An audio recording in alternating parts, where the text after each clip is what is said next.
What is up, creators? What is up, my brothers? Welcome back to the channel. If this is your first time here, my name is Trey and I teach you how to manifest. So by now you may know when it comes to semen retention and the law of attraction, you can put these two things together to help you start manifesting things a little bit faster. Semen retention allows you to balance your energy or to maintain and build up your energy so you can start raising your vibration or raising your frequency to start to attract things to you. The main question that I get when it comes to semen retention is how to, once you build up this energy, once you actually start maintaining this energy, how to actually transfer it into other things that you want to start building or that you want to start creating. Now, I know a lot of you guys heard many different ways to do this. I know I've heard of sucking semen up your spine. I heard of a lot of different ancient techniques, a lot of different methods, but for beginners, this is what you can do today to start transferring your energy into things you want to start creating. First things first, what we need to realize is the brain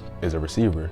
The brain picks up patterns. So when you're first starting out or when you're first trying to do this, it's going to be hard because your brain already neurologically locked in patterns and locked in, processes and things you do already. So once you're starting to break out of a cycle or once you're starting to try and do something new, it's gonna be hard. But if someone like me can do it, I'm sure you can do it probably over and over and over again. I always tell people when you get urges or when things start to pop up and appear for you, have something ready to do. Say you're in bed and you get an urge. I always say do push-ups on your bed. You might not have, or you might not be capable to actually get up and go start working on a computer or doing, something like that. So the first or the fastest thing you can do to get your mind off of those thoughts or what you're thinking is to start doing push-ups on your bed. Remember, our mind or our brain is like a receiver and it processes and receives energies or frequencies or whatever you guys want to call it. It processes that, and these things are already existing. Matter can't be created or destroyed. So these energies and these frequencies, they're already out there, they're already existing. So you have to wait for the wave to pass you. And once that wave to pass, or once the wave gets to you, you have to know what to do for the wave to pass you. Think of it like that, they come in waves. For me, every time a wave or an urge comes through, what I do right away is I think of it as an alarm. I have this app called, I think it's called Focus Keeper or Focus Timer. It ticks and you can set it through a 5-minute timer, a 20-minute timer, and it gives you breaks like that. I set mine for every 5 minutes. So every time I get a reminder, then it shows me to go focus or to get my mind back on our goals. We got to remember our mind, just like how I told you guys Troy, I named it Troy. If you name your ego mind or give your mind a different name, you start to realize and you start to see what thoughts are actually distracting you and what thoughts are taking you off your path to whatever goal, or in this case, semen retention. So think of those waves or those urges as little reminders. Every time an urge comes through, think of it as a reminder from the universe, a reminder from God, a reminder from whatever you guys believe in. Think of it as a reminder to say, here's your boost, here's your energy, and now go do something with it.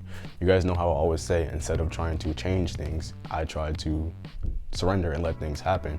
So when urges come through, I don't fight the urges and I don't say, damn, I hope I don't relapse so I can't, I don't even look at the urge as an urge. I look at it as a reminder, I look at it as an energy boost, like a 5-hour energy.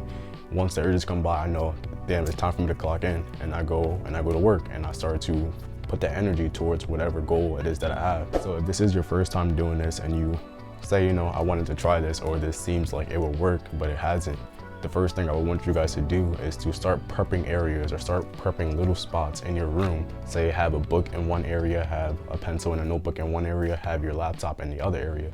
So say if an urge comes through when you're just getting home, you have your laptop there open so you can start working right away. Say if you're in bed and you have an urge and you say this is the worst spot to get it because now I'm forced to release, or now I'm forced to, pay attention to the urge. Have a book there, have your laptop there, have notes there, have something there to distract you. If you can keep your energy focused onto a goal rather than having your energy focused down there, then you will start to put it into places that it matters, and then things will start growing for you. Then things will start appearing in your garden, and then you will start to see changes happening.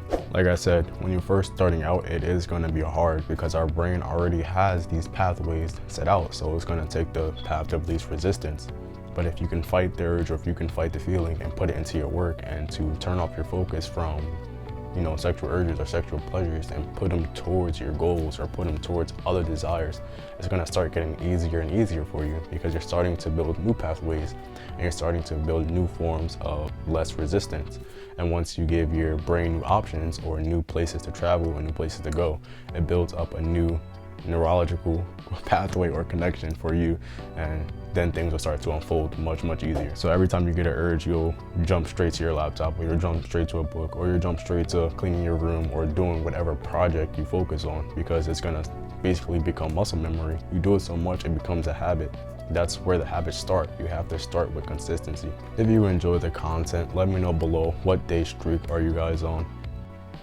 If you would like to work with me one-on-one, my new email is below. Also, follow me on the gram. With that being said, again, I hope you guys enjoyed the content. Stay positive, be great, and I'll catch you in the next one. Peace.